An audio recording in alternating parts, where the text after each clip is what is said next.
Sylvester McNutt III.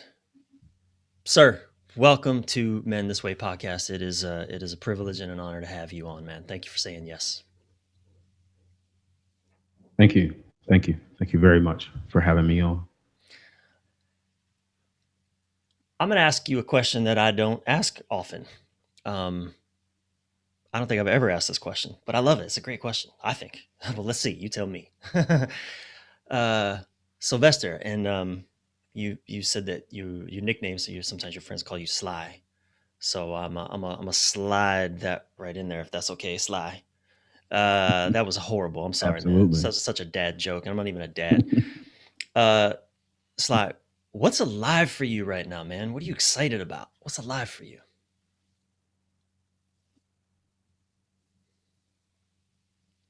Yeah, that's a good question.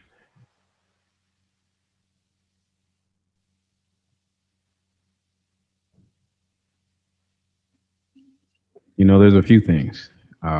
Most recently, I would say just the meditation practice that I've been sticking with has been consistent, Mm, and it's one of those things where I found meditation back in 2012. hmm It was very consistent from 12 to 14. My dad passed away in 2014. mm, One of the consequences of my father passing away was me fully engaging myself into my career. mm, And so one of the sacrifices I made was I fell out of my routine with my yoga practice that I was doing and my meditation practice that was connected to yoga. So recently, over the last few months, like my body has been screaming at me to reconnect with my meditation practice mm, and to reconnect with yoga. hmm And finally I said, okay, buddy, I have to listen to you. You're screaming at me. I clearly have to listen to you. I have to give you what you want. So I re-implemented a meditation practice. It's changed me in the quantum world, which has changed me in the physical world. So it's just like, of all the things I could say, there was a few things that went through my head, but I have to, at this present moment, like I have to give the nod to the meditation practice because I just feel like it shifted me so much Yeah. recently after going through a lot of changes last year. So definitely the meditation. When you say your body was screaming at you, what do you mean? Like, how was that So showing I up? grew up a football. Yeah, I grew up a football player. Bigger, faster, stronger, sprints, Mm-hmm. push, press, squats, deadlifts. All that, which is, and then of course playing the game too. So it's a lot of trauma on your body. It's a lot of stress on your body. And I continued to work out in that way, to train like an athlete. In my 20s, I trained the Mm-hmm. same way. Like, um, one of the consequences of doing that though is your body gets really tight. Because you're activating all those fast twitch muscles. You're lifting. Your muscles get really tight, and so my body was screaming at me to release. It's like really release. It was basically telling me I was tight. Mm-hmm. But what I've learned over time, because I see the world through like a holistic lens. Mm-hmm. I can't just look at my body. This is the way I think. I can't just look at my body and say my physical body is tight. I have to look at it and say, okay, well, my mental body is tight too. Mm-hmm. Like my spiritual body is tight as well. Yeah. So my question then became to myself, okay, what do I need to do to release this? Mm-hmm. Um, and so the answer was, at least for my physical side, was to add Bikram yoga back into my routine. So I've been doing that. I do Bikram yoga and then I do F45, functional fitness, and then I added the meditation, Mm-hmm. and even with journaling is one of my passions. I would probably say this is my career. I'm an author. All you're doing is journaling essentially. Yeah. And I found myself in this pattern where everything I was writing was for the public. It was for an email newsletter, it was for an essay, for an article, it was for a book. But then there wasn't the writing for myself, to myself. So I had to like, this year has really just been me just coming home Mm-hmm. to myself and just asking me like, okay, what do you need? I needed to keep going to F45, the functional fitness training, but I needed also to add the yoga in there. Hmm. I need to continue writing, but I need to find spaces to write for me, Yeah. so I could express what was on my heart. And then I needed to bring in that meditation practice. And just those three things over the last couple of months, just refining that practice Hmm. it's just, man, it's just changed everything. What does your meditation practice look like? I know a lot of my peers, they like to do it in the morning as soon as they wake up. That time doesn't work for me. It just doesn't work for me. Because what's going on at that time for you? I wake up. The way that people feel after coffee is the way I feel as soon as I wake up. Ah, Like I wake up and I'm instantly on. I'm ah, instantly ready. I'm like, all right, let's go. Let's do this. I think that's a consequence. My father was in the army, and then just growing up as a football player, you're used to getting up at 4:30, 5 a.m. and just initiate, like just ah. starting your day right away. Hmm. So I'm used to just getting up and going. So I get up, and first thing I do is I go in the bathroom and I wash my face. Every day I wash my face. That's what people are always like, oh, what's your skincare routine? I'm like, it's really simple. Like I wash soap, my face. water, and I wash my face in the morning. But I Uh, do that till I wake up. Now I tell uh, myself some affirmations. I'm like, all right, come on, let's go. You're gonna do this. uh, This would be a good day. I kind of hype myself up. But for meditation, I can't do it in the morning. So I mhm. always do it in the afternoon. I did it right before chatting with you, sometime between 1 to 5 p.m. I always do it in the afternoon. I put my heating pad down. I have a heating pad that's about this long. And for the people who cannot see the videos, about a little longer than shoulder width apart. And I lay it on the floor, and I put it on, and then I lay on there for 20, 30 minutes. That's if I'm doing it at home, and just kind of see what happens. Mhm. You know, And you live in Arizona, man, and you use a heating pad when you meditate? I don't understand that math, I'll be honest with you. the air conditioning is on in the Okay. house. So it's cold. Yeah. I don't know. But I too, I've experimented. I mean, I discovered meditation years ago, man, but I just couldn't buy Hmm. into it. I just couldn't buy into it. And few years Hmm. back, one of my teachers gave me an amazing gift around meditation, just the simplicity of it. And yeah, I think for me, it's become like brushing my teeth. If I don't, I can go a couple Hmm. days without, but a couple days without, Hmm. and like what you said, something inside starts screaming at me. It's usually my head, my thoughts, anxiety, worries, like, oh shit, sky's falling. It ain't falling.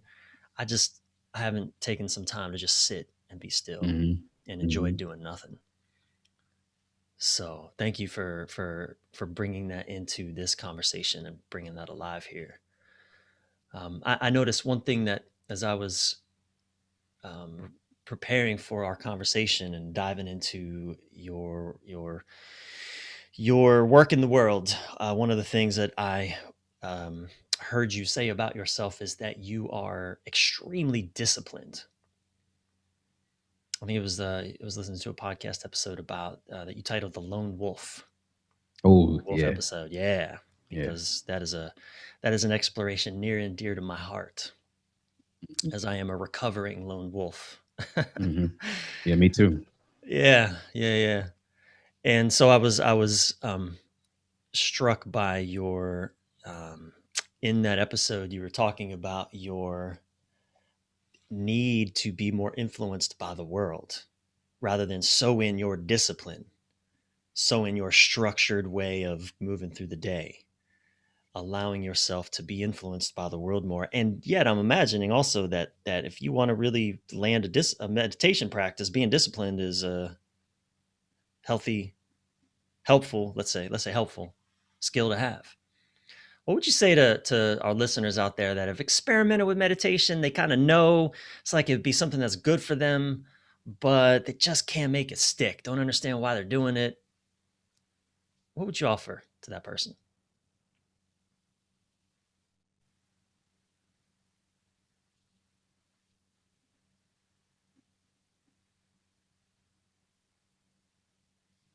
One of my favorite speakers of all time is Les Brown, and he has Mm, this speech back in the '80s, and the whole theme is he's asking the listener what's possible.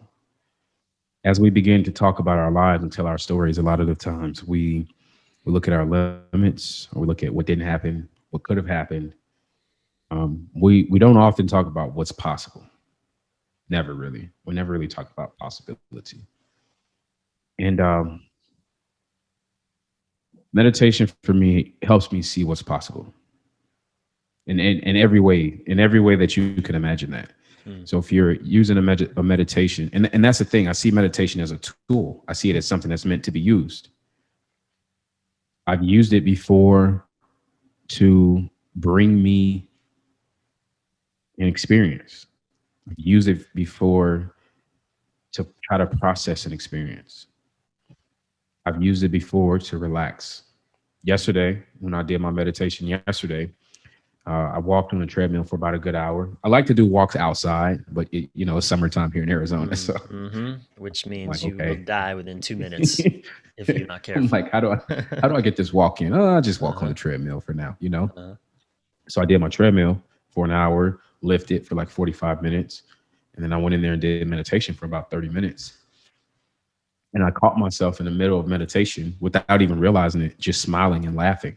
Mm, I was just laying in the room by myself, smiling and laughing. mhm, So it brought me the possibility of joy, an emotional expression of just freedom and just being my most genuine self in mhm. a room by myself, just laughing and Yeah, smiling.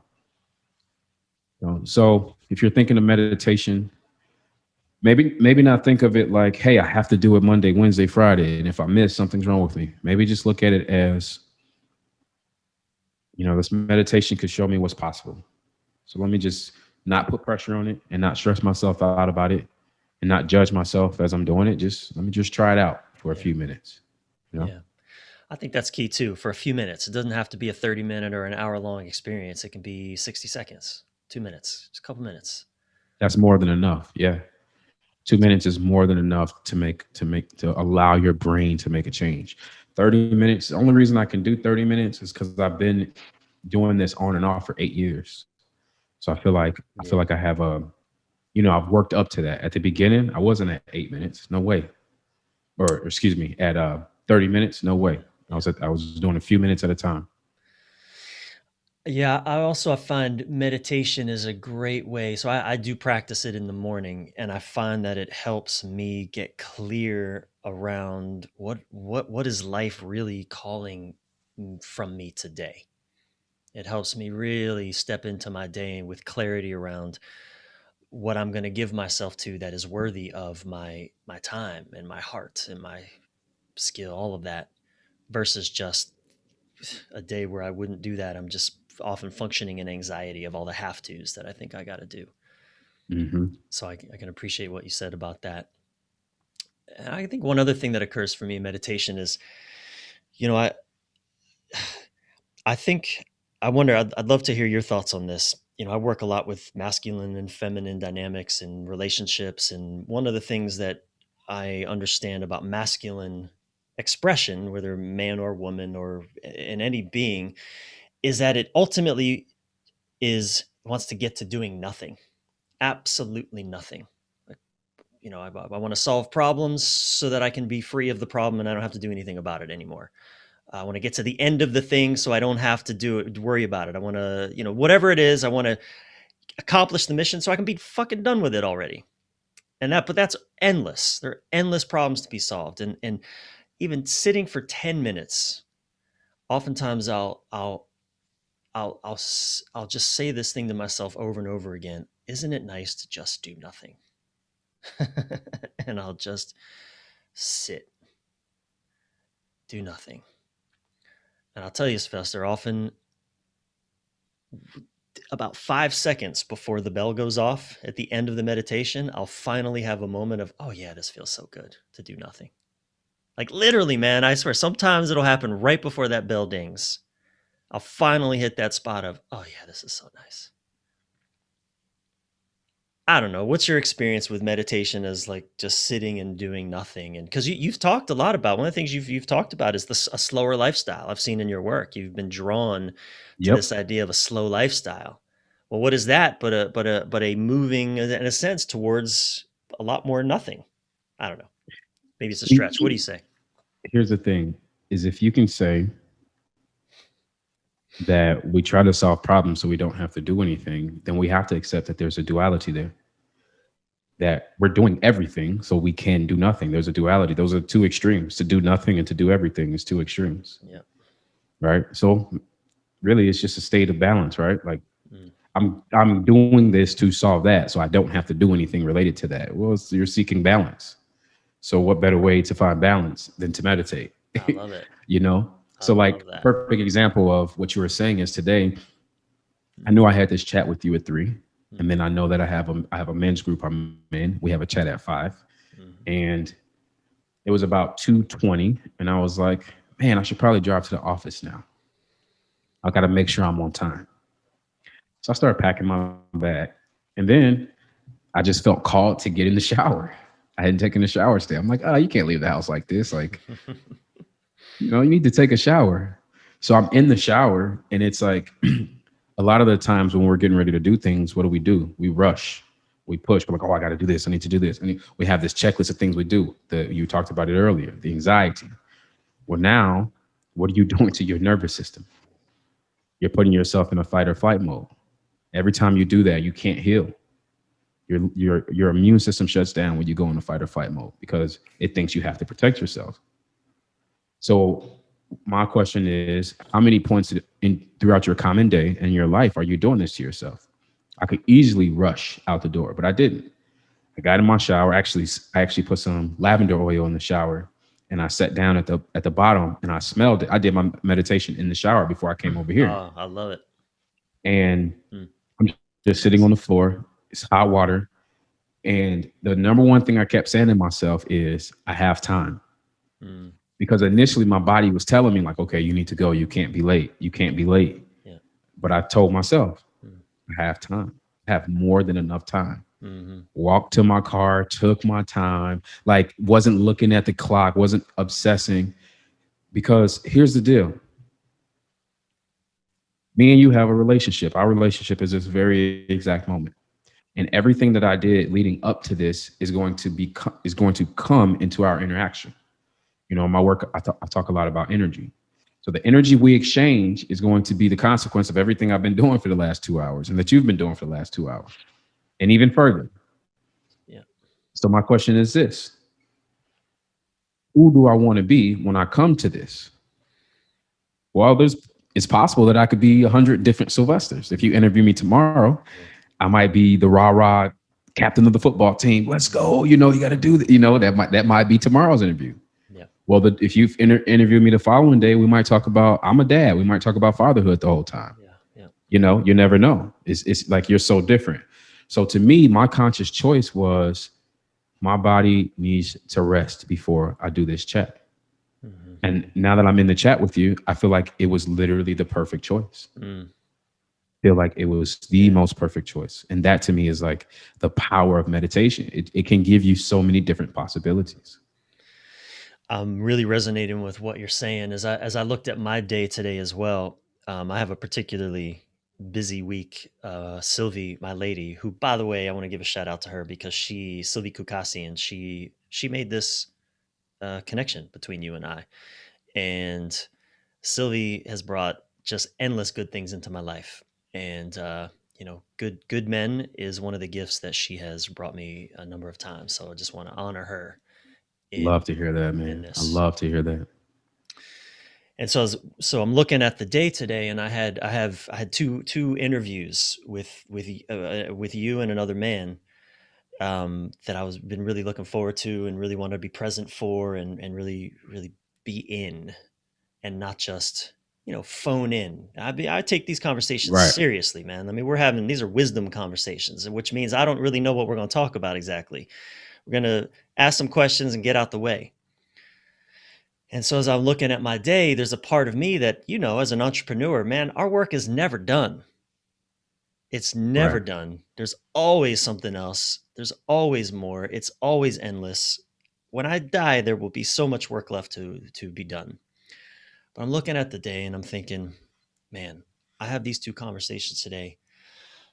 That is the most important thing that I can make myself available for. Everything else is just gravy. Let me just enjoy, relax, breathe, It's very similar to what you're describing. I Hmm. just because this right here is all that matters. And it's incredibly relaxing to my nervous system. I think it's my experience is it's showing up in our conversation right now. What we're and oh, this is gonna be a great segue in a minute, Sylvester. You ready for this? I'm ready. Because overthinking, here we go, overthinking, right? My Hmm. brain coming into this, there's that temptation. My brain's like, oh, okay, I need to do this. I need to make it like that. I need this thing to go right. We need to hit all the points. What if it doesn't do this? What we don't know each other yet? Is the chemistry gonna be awkward? How do I fix that? How do I open all this shit? Honestly, Sylvester, my open with you felt awkward as fuck for me. As I Good. Very reflected back on good. it, Nice. I was like, man, that was abrupt. Like I didn't ask you, I didn't warm up, and I'm experiencing now the perfection of it. Mm. So overthinking. Let's pivot Hmm. a little bit because I know Yeah. that's something that's near and dear to your heart. Um, my mom said to me 25 years ago. This is my mom. My mom is a brilliant intellectual woman. Ran a crisis center for 35 years. And she said to Wow. me in my 20s, Bryan, you think too much. One of the greatest gifts she ever gave me. Now, Sylvester, I know that you do not know my mother. I actually don't know that, but I'm going to assume you don't know my mother. I definitely know you're not in her head. So, uh, what do you think she meant by that? Let's start there, because why not?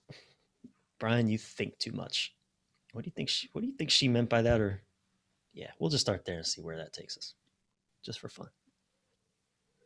For fun. Yeah. There's obviously so much context I could ask for, but I'm Yeah, not going to ask for it yeah, because I'll just answer the question at face value. beautiful. I think she was trying to invite you at that point in your life into the power of trusting yourself. Mm, it's dead on, man. I absolutely agree with you. Yeah, a lot of the times overthinking is we do it to protect ourselves, either because we don't trust ourselves, we don't trust the environment, we don't trust the other people. We're fearful because we try to predict the outcome of what's going to happen. Every experience we have produces an emotion. And the emotions, basically, we try to look at our emotions two ways. We look at it as, hey, that was good. I want to experience that again. Or that was awful. I'm going to do everything I can to avoid that. And that's basically how human behavior, how we Mm, live. hmm.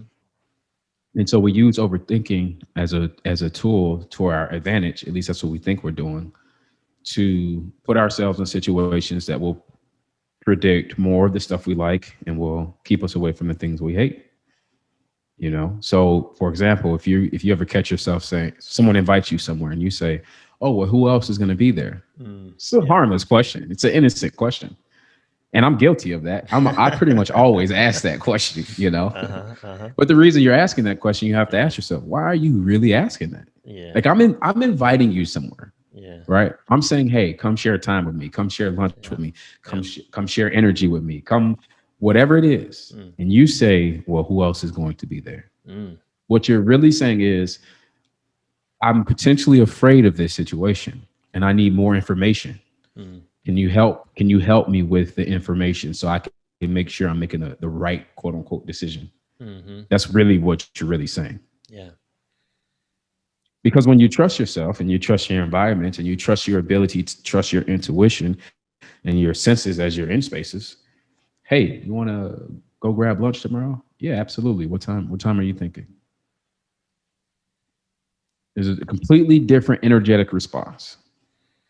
Yeah. Or just no, thank you for asking, but no, I'm not feeling that that's the right move for me, or whatever the language is. Yeah, either way. And I think that's a big lesson for me. I've suffered from. I'm 47 years old.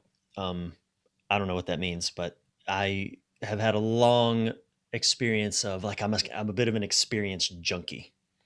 I Hmm. want experience. I want to experience the world. I was very blessed throughout my 20s and 30s to be able to travel all over the world. This was in the days before Instagram and YouTube, where you couldn't Instagram your trip. There was no influencers in those days.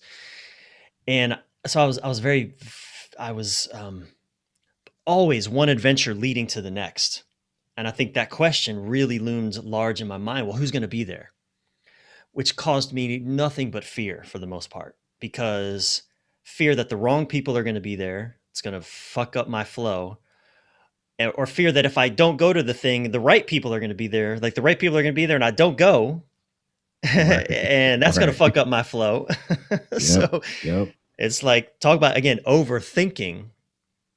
And, in the last, 5-6 years, again, I think really through my 40s, really practicing stepping into just trusting that that there's wisdom in my body. And let's unpack this, because this is a slippery slope. So I want to unpack this with you. But trusting that there is, like you said, like your body was screaming when you needed to meditate. There's wisdom in the body that's telling me, yeah, yeah, yeah, you should go to this thing, or no, don't go to this thing. There's wisdom in the body pointing me, whispering, and it doesn't have all the information. And I generally find that when I listen to that, but again, I want to unpack this with you, Sylvester, because this can be used for good and evil. uh, that generally, when I listen, uh, life flows well. But again, let's unpack that, because what does it mean to, again, listen to the wisdom in the body? Like, how would you unpack that? So let's go back to the example of the person who is saying, okay, well, who else is going to be there? Hmm. And the reason we're asking that question is to get more information so we can potentially predict the harm that may come to us or the joy that may come to us, right? That's the root here. Okay. What that means to me at this point in my life that I figured out is that you're asking those questions because something is not full inside of you. So in my particular story, what was not full, it wasn't the overthinking, it was a lack of expressing my boundaries Hmm. fully. So once I began to fully practice my boundaries in all situations, in my relationship, friendship, with people at work, whoever, just fully respecting like my body, my voice, what I want, my path, what I don't want, um, situations I don't want to be in, then all the overthinking went away. All of the let me check on this situation, this environment. I identify as an empath, as a very empathetic person. Hmm. So I'm very sensitive to other people's actions and reactions and what Hmm. they're saying and how they're behaving. So because of that, I can't just be around everybody all the time. I don't have a unlimited battery. Like I'm assuming most people listening to this can relate. Like we don't have unlimited batteries here. I have a very limited amount to give, but I want to give. I want to show up. I want to be present. Like I want to be at the functions. I want to be, doing the things with people. Cool. So for my life, what I recognized was, oh, I just need to get great at boundaries. So for me, I got great at boundaries. Then any situations where I used to overthinking completely went away. So what I believe is, let's just say a person is overthinking. Okay, overthinking is just a byproduct of something. So what are you really afraid of, or what are you really not full in? Like that's the question. And that question leads us to the path of okay, well, can I deconstruct that? Like, what are you? I'm going to ask you, what are you afraid of when it comes to overthinking? What are you really afraid of? You asking me right now? I'm asking you. Why don't Here's my biggest fear. I don't know if it's my biggest, but here's a core fear that I have identified. I have this fear that I am not going to live to my fullest potential. Like I am going to fail somehow at what I came here. It's an insane fear. But the thought is I can fail at what I came here to express through my life. So inside of that, what gives way to that is, oh shit, man, maybe like I have to go to this thing because what if like there's something that happens there that is a pathway to fulfilling my potential? Man, what pressure is that on myself? Like it's not just am I going to have a good time or not? It's like my life is at stake. Well, if I, so you're putting a lot of pressure around like certain interactions, dude, certain expect. Yeah. I'm on a mission in this body on this planet, and which again, man, there's an insanity in that. There's a pathology in that, and but still, like there's childhood programming, there's family stuff, there's like a lot wrapped Hmm. up in that. I'm here to on a fucking mission, and so, but that's my fear. So overthinking is constantly for me. It's constantly around is what I'm doing, is this going to fulfill? Dude, it's exhausting, Sylvester, to live inside of that story. It's exhausting. I don't get a day off So what in that happens story. if, right, In in that that story, to be story? clear. Yeah. So what happens if,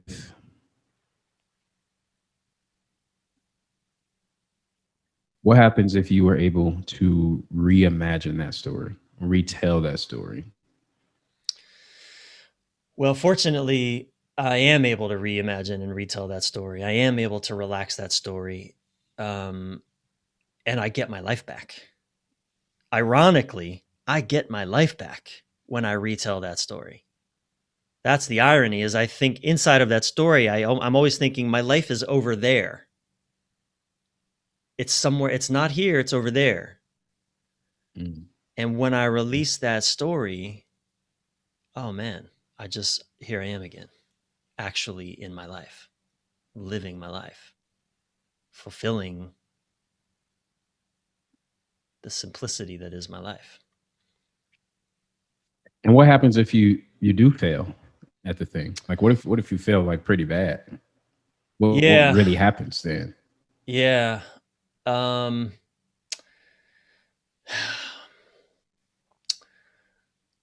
you know, I think for me, um, Sylvester, I live with a kind of schizophrenia in that I see the story, and Mhm. the irony is, Sylvester, in that story, I can only fail. There is Mm. no success that would ever be enough to satisfy that story. That's the and so when I'm able to relax that story and just do my day, just do the thing that I'm here to do, have this conversation with you, be present. Mhm. Um, failure, I'll say it like this: failure is welcome because I'm willing for things to not go the way I think they should go. Doesn't mean it's Good, comfortable. because Doesn't mean I that's what's like gonna. it, but Uh, yeah, yeah, that's what's gonna happen. So good. yeah, You're living in reality. Here's totally. my other question. Here's my other Yeah, question. sure. Is that story you actually yours? Did you create that story? No, I don't believe I did.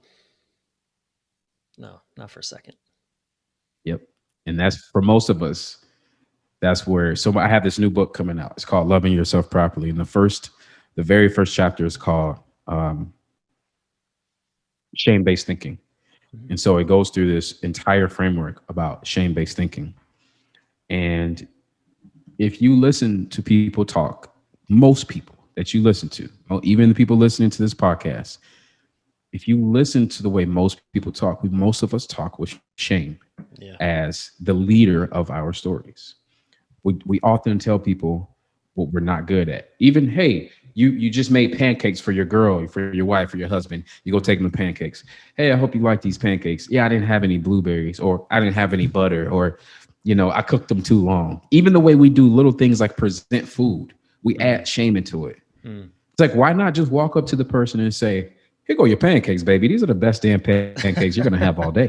Yeah, Literally feel I love that. the Yeah. energy difference. Oh yeah. You offer one and say, "Oh, I forgot your blueberries. I know blueberries are your favorite." Well, it's like, well, you're bringing shame into this. You're changing the energy to shame. Yeah. And the other one, you say, hey, these are the best damn pancakes ever. Well, what's the energy there? It's Mm-hmm. fun, it's loving, it's magnetic. So my question for anybody listening to the podcast now is to just really reflect on some of the thoughts that you're saying to yourself, that you repeat over to yourself, the stories that you're repeating over to yourself, and ask those two questions I asked. Like, what really would happen if you the thing that you fear, if that actually happened, what actually would happen? And a lot of the times we see that really, I mean, maybe some emotional discomfort, but in the physical world, like really nothing really would happen most of the time. Yeah. And then the other question I asked is, is that your story? Most of the time, it's not. Yeah. Like I noticed a lot of the shame-based thoughts I had, they came from my mother and father, which is where most of it comes from. You're Mm-hmm. usually indoctrinated through religion, through school, through your parents or whoever you grew up with. For me, it was my mother and father. My shame-based thinking came around money. Mm. It came around money doesn't grow on trees. You don't know the value of money. Don't spend money on that. Save all your money. No, don't blow money on that.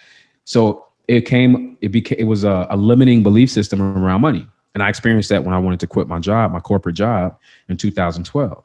I'm like, hey, I'm going to quit my job. Well, why would you do that? You're making 75,000 a year. I'm like, oh, well, that's not a lot of money. I actually can make a lot more. I could invest less energy and make more money. And I don't like this work. So I want to do work that I like. I want to do work that inspires me.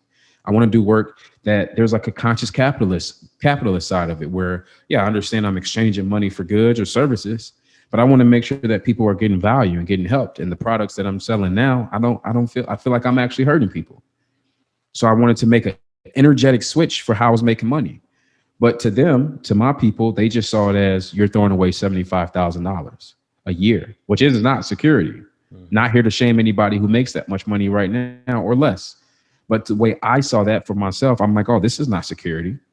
Because what was the sacrifice? What was the consequence of making that? Well, I was a manager. So I was always on duty for this corporation. I was managing and they were paying me 75,000, but I was managing a $12 million box. So that ratio was weird to me. Mm. That was a weird ratio to me. I was like, well, hell, maybe the stuff that I'm managing this $12 million box, if I could use it on my own stuff, my own business, my own products, maybe I could make $1 million out of this or 2 million. Mm. I mean, they're making 12, multiply what I'm doing across the whole nation. There's 4,000 of me. I'm like, well, what if I just do this one thing for me? So, like when I was talking about with Les Brown, I saw what was possible. So when I wanted to quit my job, I was trapped in overthinking because I was just thinking with the shame-based thought my parents gave me. Mm-hmm. No shame on them, no hate on them, but it's just being honest. So then I honestly asked myself, well, what's the worst thing that could happen if I quit my job? At the time, I was only 25. Mm. And I thought to myself, I said, well, hell, if I'm 25 and I'm making 75K and everybody around me is telling me this is a lot of money, I say, let me at least give myself 2 years of doing my own thing. And if it doesn't work out, I'm sure I can bounce back. Mm-hmm. So me failing was like, would have been the best thing possible. So I did end up quitting the job. And it was one of the best things I did because I followed my heart and I was able to work in, the industry I'm in now. It was the best decision, one of the best decisions I made. Yeah. Was there a time when your family finally saw what you were doing and in a sense gave you their blessing? Did that moment ever happen? My family, some people, yeah. Yeah, some people in my family. So my dad passed in 2014. And like I said, he was the big trigger for me to take it to the next level when he passed because I quit my job in 13. At the end of 2013. He passed in July 2014. So it was only a few months of me in transition trying to figure everything out, trying to really get established. So he didn't really get to see this version of me. He didn't really get to see me Mm. evolve my vision. Mm. Mm. My mother, my mother was emotionally, she's been emotionally unavailable her whole life. Mm. Or I should say my whole life. I can't say her whole life, my whole life. Mm. So it's for me at least, I haven't really been able to share those things with her. Like when I was playing football, I couldn't really share that with her. She didn't come to the games. Mm. When I'm dating whoever I was dating, I couldn't really share like, oh, me and so and so are going to the prom or we're gonna do our first date. Like she wasn't really involved like that. Mm. It was just more, well, here's what you can't do. Yeah. Don't do this. Yeah. So I mean, I've shared some of the journey with her. She's heard it, but she's definitely told me like, "Hey, I'm proud of you." Um, Yeah. you know, but Yeah. I forgive them though. But let me just say that that's another thing. See, a lot of us we don't forgive our parents. We hold resentment against our parents forever. We hold pain against our parents forever. They could have did this. They should have did this. I mean, you're right. Like I agree with you. You're right. If you're saying that my parents could have did more, you're right. They could have, but they were also learning. They were also under shame based thinking. They were also limited by something. They were also just depends on the story of where you come from. Yeah. You do you have an immigrant family? Do you have like my mother was a black woman growing up in this country. So it's like I have no idea what she went Yeah. through. Like, you know what I mean? So that's the other thing I always want to offer people is forgiveness. Forgive yourself first. You got to forgive yourself. It's not your fault you have shame based thinking, and we don't need to place blame on our parents either. Let's not blame them. My dad was an alcoholic. He beat my ass all the time. I don't whoop my kid. I don't hit my kid. Mhm. I wanted to change that. That's a generational curse. Hitting kids to me is a generational curse. A lot of people are like, "Oh yeah, I got hit and I turned out fine." No, you didn't. The fact that you would say that shows that you did not turn out fine because Mhm. a kid does not know the difference between a slap on the wrist and quote unquote abuse. They interpret it as the same. They interpret it as fear and danger. You trigger the nervous system in the fight or flight. And we already talked about this. Yeah. What can't happen when your nervous system is triggered? Well, you can't heal. So you're putting your kid in a situation where they can't heal. It's like my parents, a lot of people in my parents' generation, they wanted their kids to fear them. Well, Mhm. why? Well, why is that? Well, that's because in their generation, they associated fear with respect and they wanted to be respected as parents. Mhm. Well, that doesn't work anymore. It doesn't work anymore. You want respect. You know what we need? We need you to be present. We need love. We need an ear. We need a hug. God damn it. We need a hug. We need men who are like, hey, you know what? I'm gonna show up for you. I'm not gonna just choose alcohol over my family. I'm not gonna just choose porn over my family. I'm not gonna just work all day to avoid this tough conversation with my wife or with my teenage daughter. We need men who are gonna say, hey, I'm gonna show up. Yeah. I'm gonna show up, and we need to support each other because a lot of the times when it comes to asking men to show up, it's not supportive. So it's making that time for your brother. Like, hey man, what's going on? What do you need to talk? Do you need an ear? Do we need to go for a walk? What's going on? How can I support you? And then they always say like be man enough. Well, being man enough really isn't about pushing it off, brushing it off. This is just to me. It's not about pushing it off or brushing it off or trying to be strong. Because as men, all we want to do is be strong. And sometimes that strength is just looking at your brother and saying, "Man, I'm not feeling it today. I'm not good. I don't like my wife right now. She's bothering me." Or I don't like my kids right now. They're bothering me. Whatever it is, like be honest. Be honest with your brothers because we can't have our brotherhood just be about the three B's: beers, ball games, and breast. It's like sometimes you talk to men and that's the only things they want to talk about. It's like, okay, we can have that conversation, sure, but what else is going on in the world? We have to talk about so much more than that. There's so much in what you're sharing. Um, I was in a workshop about 10 years ago. A teacher by the name of Byron Katie. Ever heard of her work? Byron Katie. Her whole teaching is about questioning our stressful thoughts.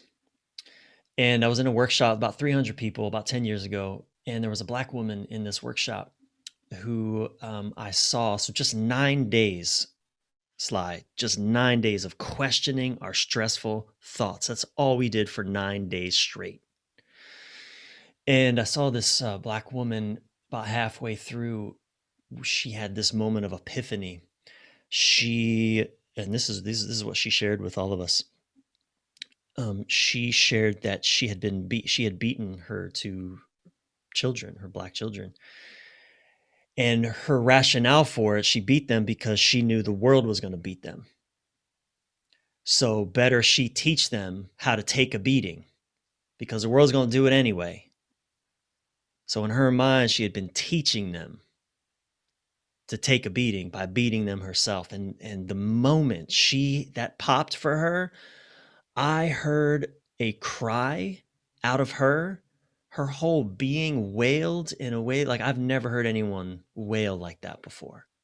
When she saw, that was such a profound moment for me. I mean, for so damn many reasons, obviously, just being a white man, not understanding the Black experience.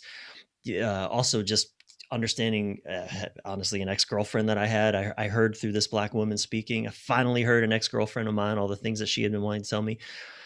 But also my parents, like what you said, being able to understand. I think what I've learned is to hold space for my anger at how, my father has not shown up for me. Hold space for that. I get to be angry, and my father didn't have the internet. He didn't have YouTube. He couldn't go on and watch our videos, Sylvester. He couldn't. Right. There was no Where were his Amazon. therapists? Where was Where his mental health support? It's exactly? like they didn't have that. So yeah, we're allowed to be pissed off. We're allowed to be angry. We're allowed to resent. Any of those low vibrational emotions, we're allowed to be that. Yeah, But we can also say, you know what? I have to forgive you, because forgiveness is the only way we get free from that emotion. yeah, It's the only way. Dad, like my dad, yeah. Sylvester McNutt Jr., I'm absolutely pissed to this day Mm, that he was an alcoholic. mm, Absolutely pissed about it. But I also can look back on his life, on what I know, because I don't know everything, and I can forgive him for it, yeah, because that was the only way he could cope with a lot of the stress he was dealing with. yeah, It's the only way he could cope. yeah, He didn't have the resources, so I forgive him. yeah.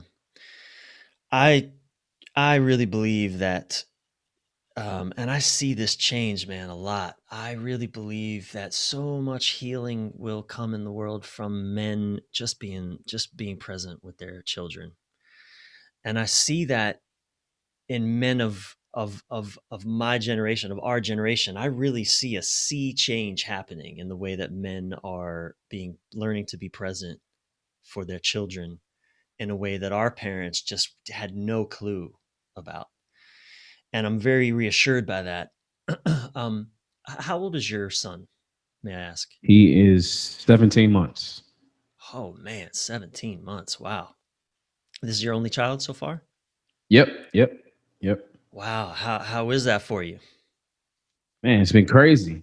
Uh-huh. It's been crazy. He was born in March, right before the pandemic Oh, last year. okay. So Okay. last year for me was a world of emotion. Yeah. It was a world of emotion. Like, I remember when he was born, I was in shock. He was purple. I don't know what It's like, that means. Is that he literally came out purple, like uh-huh. Barney. I was like, Oh my why is God. he purple? I was in shock. Yeah. I would ask the same thing, man.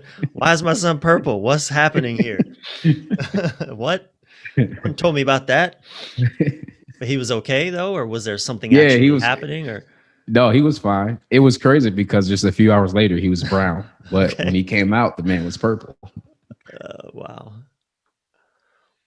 And he's doing well now. Oh yeah, he's a monster now. He's a little Okay. monster. He Is he? terrorizes the house. Oh man. So I have a TV that sits on I have like a 48-inch TV that sits on a nice little TV stand. So he walked over to it yesterday, and the power button on the side. So he hit the power button. He's like, "Oh, I can turn this off and on." So he's turning it off and on. I was watching the Suns and the Bucks game. Uh-huh. And then I looked down in my book, because I always read, or I either read or like go on my computer doing the commercials, because I don't watch commercials. So all of a sudden I hear like a dit, dit, dit, dit, and I look up, and this boy is rocking the TV back and forth. Oh no. And I'm Uh-huh. like, oh my goodness, either this TV has to get mounted or it's got to go. Like, so he's just at that point where he wants to deconstruct and terrorize and like break. And to him, it's not being destructive. It's just he wants to know how things work. Yeah. What is this sound? What's the cause and effect? So Yeah. it's just so Yeah. cool to see his brain like interact with his world. So cool Yeah. to see. Yeah. I can imagine that's like, let me just take everything apart just to see how it fits together. I mean, it may not be a Yep. conscious thought. It's just, but I get that. I remember, word of caution. I remember years ago reading about, the what's the irrational fear of terrorism in our country. Sure, it's here, but I Mm, read this statistic. We are far more likely to get killed by a TV falling on our head than we are by a terrorist act. wow. I thought that was a very interesting statistic because nobody thinks they're going to die from a TV falling on their head, and yet that's more likely Right. than again, it shows you the overthinking. And I actually have a memory of my sister when we were young. She had a TV fall on her damn head. Um, so that happens, and it kills people. And again, coming back to overthinking, I just offer that as yeah, mount that TV, Sylvester, Oh, it's getting mounted. because that shit Getting mounted. happens. That's a bigger threat than terrorism to your son. Um, Absolutely. there's a few more questions I wanna Sure. Yeah. touch on with you if you got time, and Absolutely. okay, and then we'll wrap up with my 5 key takeaways. We'll do a lightning round for that, um, because you mentioned that you're in a men's group.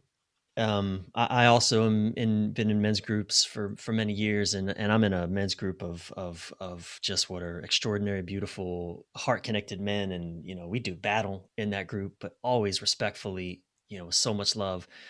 Um, w- why is it important for you that you regularly gather with other men in intentional ways? Man, I wish I would have been doing this in my 20s. So in teenage years and then in my 20s, I played sports.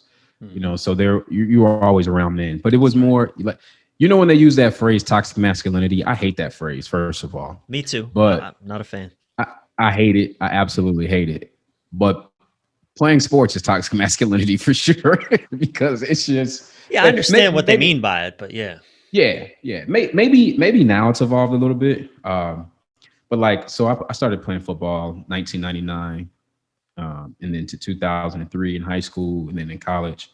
So there wasn't really, the space for the mental health talk. There wasn't space for like the NFL player who just came out as gay. I support that. I think that's cool. Mm, Like, bro, you got to be yourself. You got to mhm, be who you are. mhm. And I couldn't imagine somebody doing that in one of those locker rooms because there Yeah. was so much racist stuff that was said, homophobic stuff, sexist, and that was just the common norm of locker rooms. And there was nobody just say, hey, we shouldn't talk like this, or like, let's raise our vibration, let's have deeper conversation. Let's like, you either conform to that or you got made fun of or beat up or something. Like there was consequences.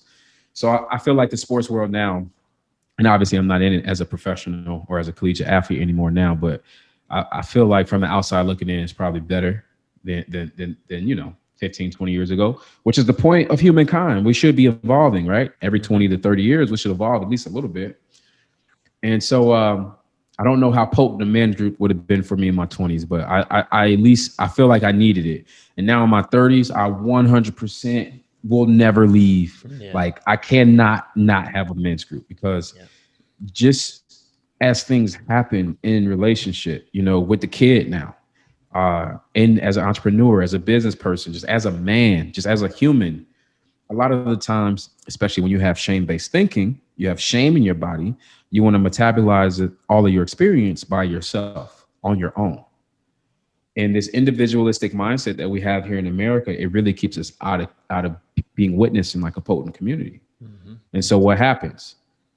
And I want to be mindful of how I say this, but some of I feel like some of the suicides we've experienced could have been prevented.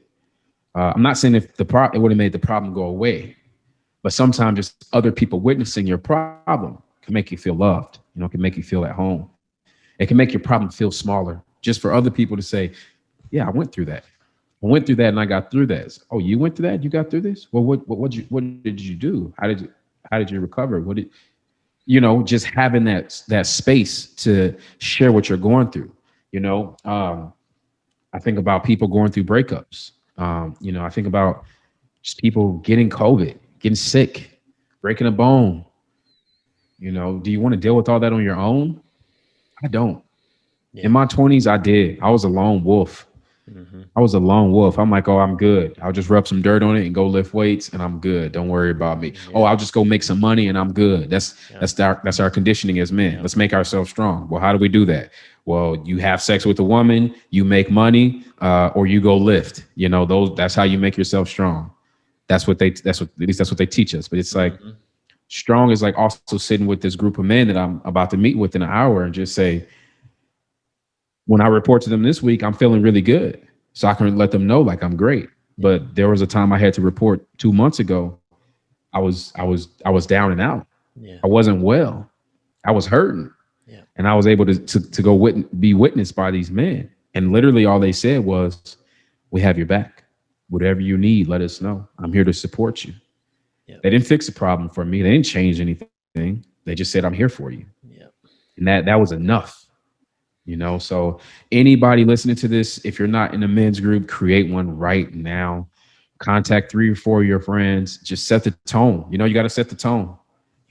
You need it. Yeah. If you get anything from this podcast, you need Yeah. a men's group. 1,000%, 1,000%. I find that it's so, it's like I don't have to carry my burdens alone.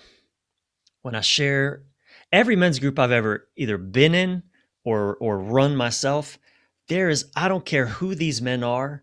I don't care what level they are performing in their professional lives, or there's always at least one or two men that are fucking going through it, man. That life is just handing them their ass right now. And and if you're in a group long enough, well, in 6 months, it might not be that guy anymore. It'll be one of the other guys.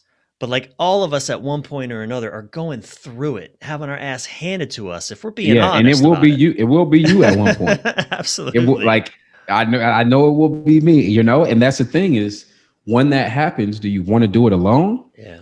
or do you want to have a community, a space? And having other men rather than also, let's say you're in relationship and your ass is getting handed to you. Well, if it might be your relationship that's handing your ass to you, or even if it's just maybe your job or money, you can't bring that. I mean, your partner can't hold all that for you, but a group of men, we I'm gonna can say hold this. that. I'm gonna say this. Hopefully I don't get canceled.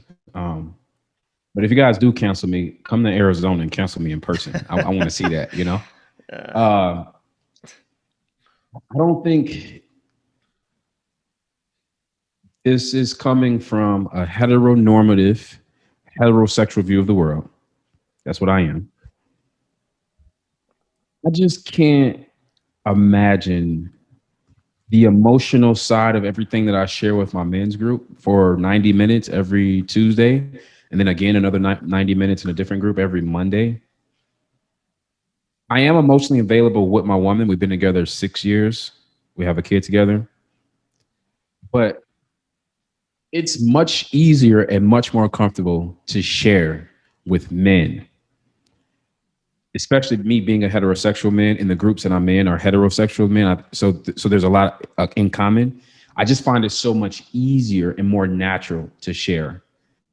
And I think that the men who struggle with it, with sharing with their partner, with a female partner, I think you actually it would benefit you to get with men and to share it with men because then you're practicing those words, you know, and then you're practicing knowing like exactly what to say because I don't feel like you need to tell your lady every single thing. I don't think most women want to know every single thing. Just like as men, I don't think we want to know every single thing. mm-hmm. You know, but that's like my girl. She talks to her girls about things that I don't want to talk to her about. And that's why it's healthy. Mm-hmm. It's healthy, you know, Yeah. it's healthy to have those friendships. Look, let's lean into this a little bit because if you're gonna get canceled, let's get canceled together.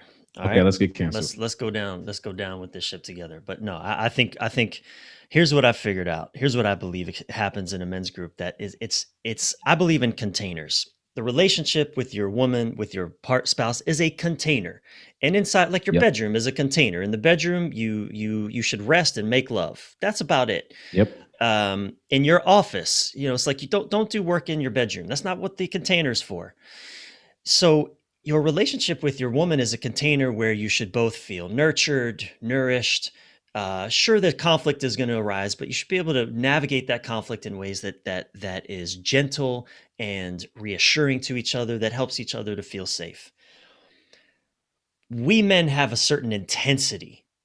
We have a certain Mm. intensity. We need to be able to push up. I mean, this is why we love, wrestling, fighting, competitive sports. Not that women don't, but by and large, men require some type of real visceral, intense expression through our bodies. It's how we fucking feel alive and Right. feel ourselves. And we, in a men's group, we can push up against each other. We can like I love actually like when we just feel each other. I'm smacking my chest right now because it's like I'm feeling my body in a men's group, and we can do this through conversation. We can challenge each other, I always respectfully, but when we don't do it respectfully, another man can say, yo, back the fuck off, hold up, stop. We can meet the intensity with intensity in a way that a really well held men's group, when we're really a stand for doing conflict respectfully, we can bring that intensity in a way that's like, oh, okay, there you are, I see where your boundaries are. Talk about boundaries.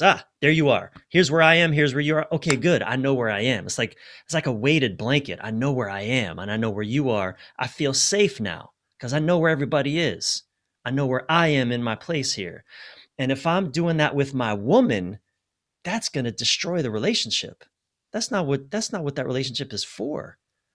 To because I find it interesting over my lifetime when I would never choose to be committed to the women that I thought I could just push over. The women who would just let me get away with anything. I would never choose those women, even though it was it might be easy in a sense, but I would never want to be committed to those women. But the women that I really chose, and my wife Sylvie, she didn't let me get away with shit. And I mean, I don't she's not disrespectful towards me, but I realize that I can't push this woman over. But the part of me that needs to still tussle and wrestle and test, and it doesn't serve if I do that with her. I need men to, step into the arena with other men and do these. So, oh man, I can get all that energy out. So I think, Sylvester, what you're saying, man, is right on point.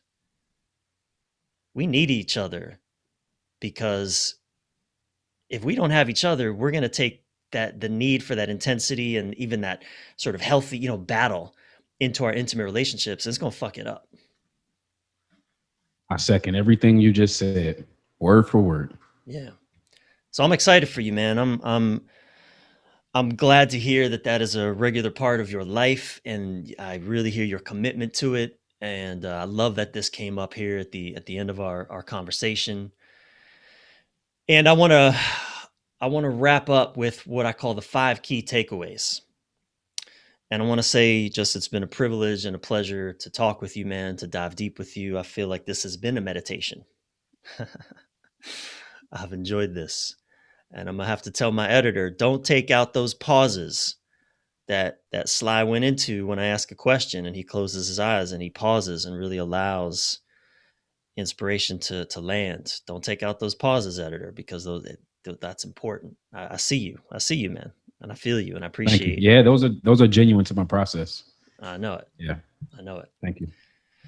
So let's wrap up with the 5 key takeaways. It's just some things that our listeners can put their kind of hook into that they can run off with from our conversation. So you haven't had these questions ahead of time, so let's dance.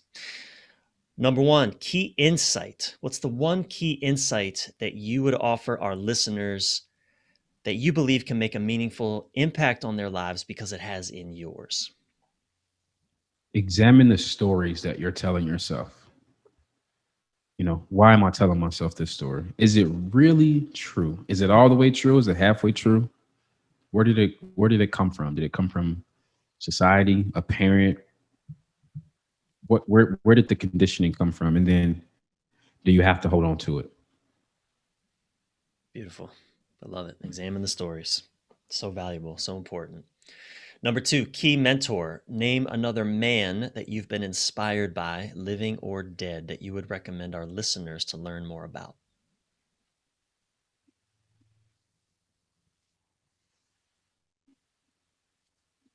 This is a good one.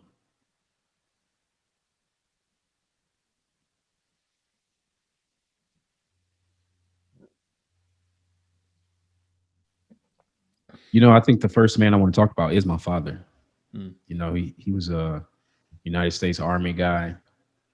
Uh, he was a chef, became a manager, dietitian. 6 kids, I think he had total. Uh, he was way more extroverted than me, and I'm kind of extroverted. I'm like a on the scale of 1 to 10, extrovert being 10, introvert being 1. Mm.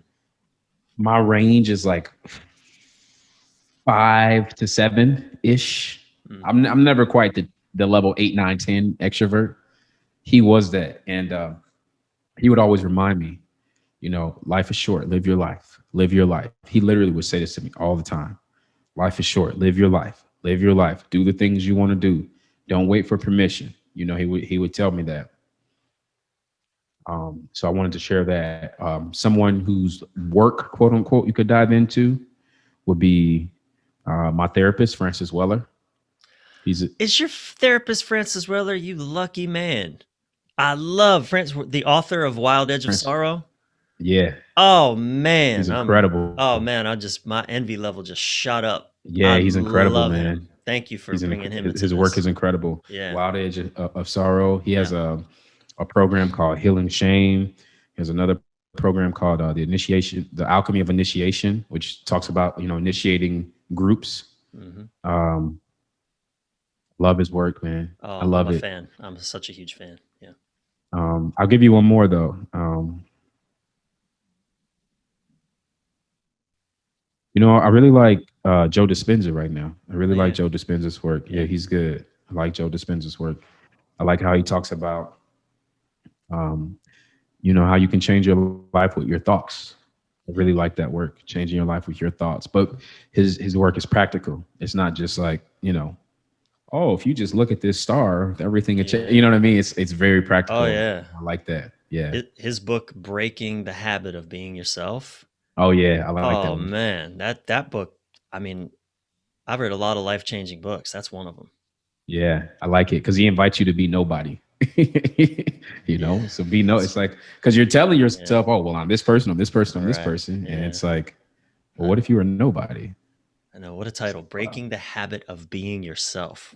Boy, that's a Hmm. mind fuck, but the best kind. And I love that you bring in your father as well. I think I agree, man. First and foremost, regardless our fathers, the way they showed up or didn't, um, I think it's important that we honor the gifts they did give us. Absolutely. Yeah. Number, what are we at? Number 3, key resource, your most impactful, inspiring book, movie, or podcast of the last year. Okay. Okay. What's something that has inspired me over the last year? Hmm.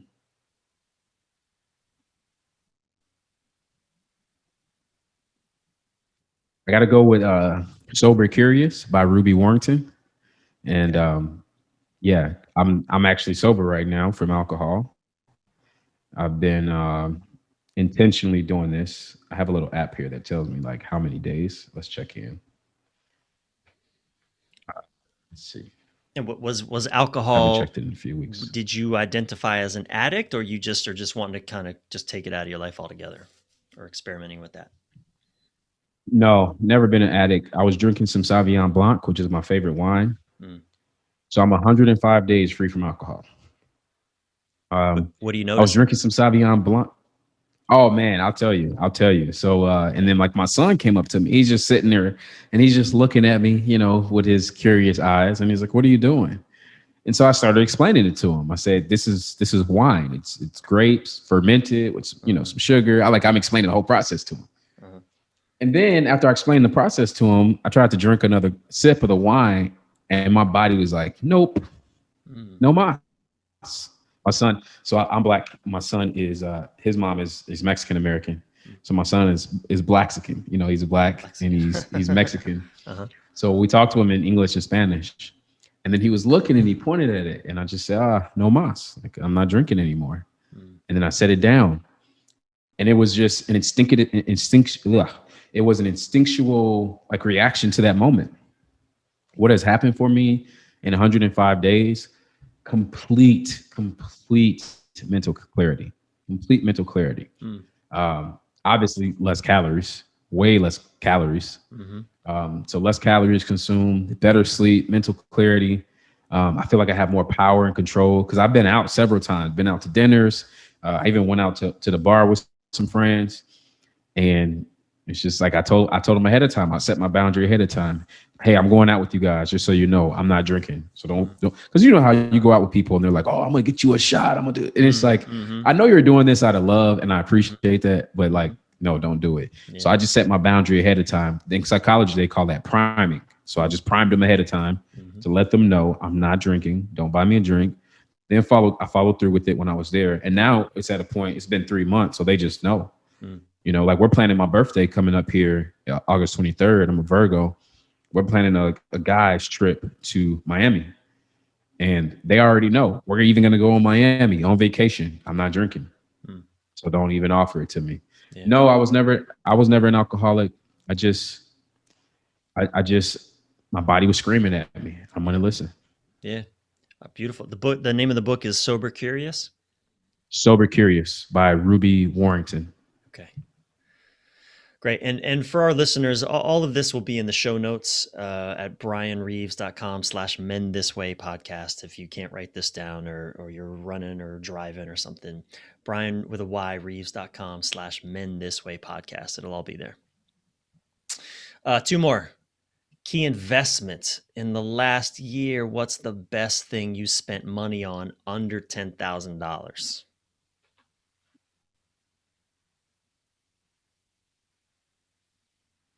Wow, this is a great question.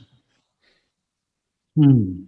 There's so many. I mean, there's just so many. I'll try to pick one. Um, I'm cutting you off after one. That's all you get.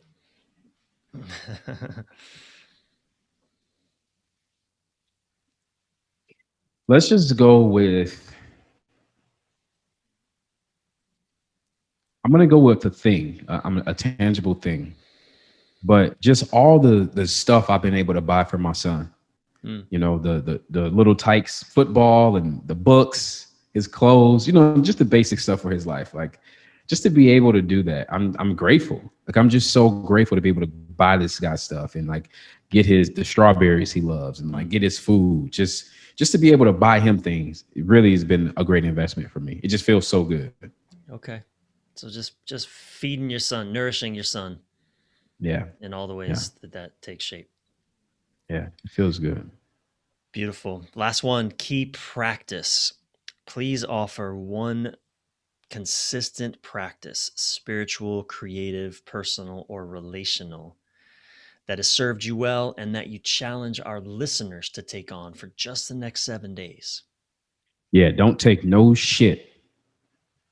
I know you weren't expecting that one. And what do you mean by that? Okay. Boundaries. I mean, you have to put up boundaries. A lot of the times we hear the word boundaries and we think of other people. But my invitation to you is boundaries with yourself. What excuses are you making about your life right now? What excuses are you making about your life right now? Whoever's listening to this, answer that question. I really want you to call what you want into your vision. What exactly do you want in this present moment, out of life, out of your business, out of your career, out of being a dad? What exactly do you want? Okay, you have an image of what you want. Okay, now what's your resistance to that thing? What's preventing you? What's preventing you from getting there? And that's probably where you're going to find your excuses.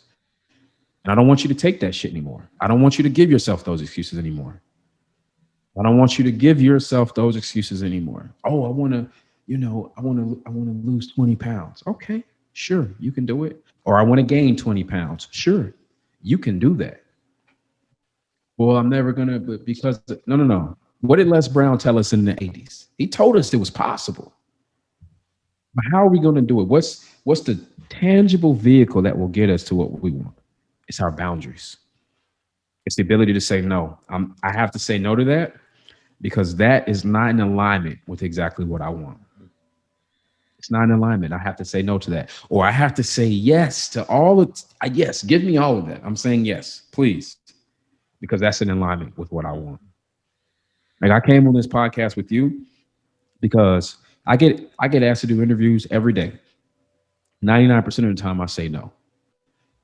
I look for very specific host. When I first started doing this, I was like, okay, because the ego was at the forefront. It's like, Mm-hmm. oh well, you want to get people who have the biggest name, who have the Yeah. biggest platform, Yeah. and that's how you come in. That's your entry point, right? Right. It's because you're using your ego. You're playing the numbers game. I think I did 10 of those and was drained. Mm, And I was like, dude, this sucks. mm, mm-hmm. Like that can't be the way that can't be my entry point.